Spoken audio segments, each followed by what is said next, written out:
Stuart Austin, after the ceremony of the weigh-ins before the EMC 5 in Germany, in Düsseldorf. It's your first time in Düsseldorf? Yeah, my first time in Düsseldorf. I used to come to Germany a lot when I was a child because like I have family over here, but yeah, first time in Düsseldorf. Tell me, what's the impression of the city? That's beautiful. It's a really nice city. We've been sort of walking about, having a lot of Asian food at the moment. There's a lot of nice Asian restaurants here. So we've had Vietnamese, Korean already. We had Turkish. I don't know what's coming next. You know, we're gonna tour Asia tonight, even though we're in Germany. And what about trainings? Have you ever been in UFD gym? I've not been in UFD gym before. I've heard of it because it is a well-known gym. When we were on the plane yesterday, we saw some other guys from London coming over to Spa. I won't say who it is, but yeah, some real big names from London coming over to Spa, guys we know from back home, and it was great. And they were coming over just for the day to get some sparring in. So obviously, the gym is a very high standard. How did it happen that you started to cooperate with EMC?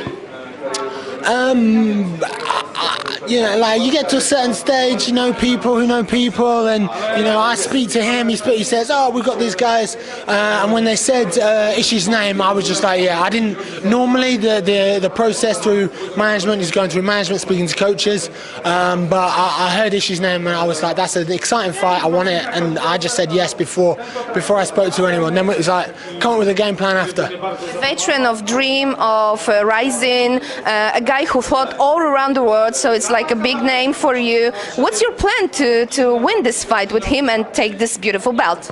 The plan is quite a simple one. If I punch him more than he punches me, you know, that's the main game, you know. At the end of the day, that's what most of us are trying to do. When you get a takedown, it means I can punch you more. When I stand on the feet and I think maybe even hold him there, look right into the camera, hold him, I got that long reach and bow, and just see what happens. Now, I have a rough game plan, but I'm not someone who says a strict this and this and this, because when something goes wrong in the first 10 seconds, if you can't adjust, that's a real problem. About Satoshi Ishii, he has a lot of experience in the cage. He's like a guy who fought a lot of great names. What do you think is the most advantage of this guy in the cage? I think I'm able to neutralize his advantages. Obviously, he stands southpaw, which can be a little bit difficult. But my gym, we all train orthodox and southpaw, so we all train to fight both sides, as well as we have lots of southpaw athletes. So I think I'm prepared to deal with that. People are going to point to his judo being a massive factor, but a lot of people don't know. I competed in judo for a long time when I was younger. I actually retired when I was 19, but we were on the junior world circuit together. He probably doesn't remember me. I was not a significant part of that circuit, but yeah, we actually competed. I was checking out his judo results out of curiosity, and we actually competed a few of the same tournaments, never against each other, but yeah, we were at a few of the same tournaments when I was 14, 15 years ago. But he went on to be just a little bit better than me at judo. You know, I'll give him that. We'll give him judo today. He can get the judo. I think maybe my kickboxing might be a little bit better, but you know, like he trains with Pro Cop, so maybe we'll give him kickboxing. He's a black belt in jiu-jitsu and I'm only a purple belt, so we'll give him black belt in jiu-jitsu. You know what? MMA though, however, MMA is very different. And none of these things matter. It doesn't matter. I think I'm just going to be better at MMA than them, to be honest. Like, that's my advantage. His advantage, you know, is his experience. That means he's old. His advantage is his judo. I'm good enough. I don't need to be good enough I don't need to do a big hip throw or hip. It doesn't matter. I don't need that. As long as I can just defend his. If I can spoil his, that's okay. You know, being left-handed, like I said, I work with left-handers every single day of the week, so it kind of neutralizes that problem. At the moment, I think he's got to be asking himself what is his advantage, because I think I have every one. Is this your first time when you are going to fight without public because of the pandemic? Actually, because of the pandemic, yes, but not without the public. Firstly, when you start in England, you do not have big crowds.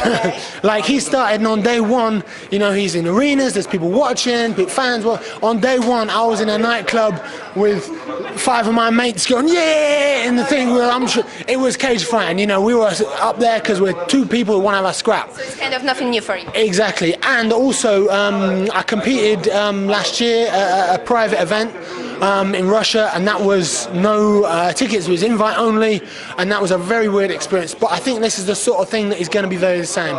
With probably less people than will be there tomorrow at that event, so that's a little bit funky as well. So I got a bit of a feeling for it. Okay, last one from me. Your former opponent, Johnny Walker, a guy who is fighting in UFC, I want to ask you about his future. Do you see him as a future champ or maybe as a balloon? I don't know, like, I wish Johnny Walker the best.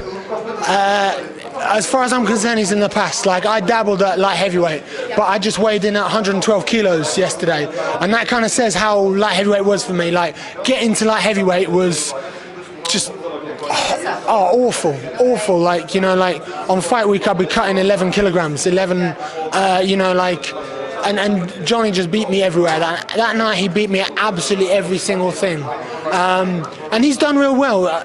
He's had a few bumps now, people are starting to maybe work him out, but I got big respect for Johnny. He's a real problem for anybody in the division. He can knock out anybody in that division, but you know, we'll see the future. He knows what it's like. It's kill or be killed in the big boys. Great. Okay, Stuart, thank you very much for this talk. I hope that we will see each other tomorrow at the media room and maybe with this belt. I think so. Thank you very much. Cheers.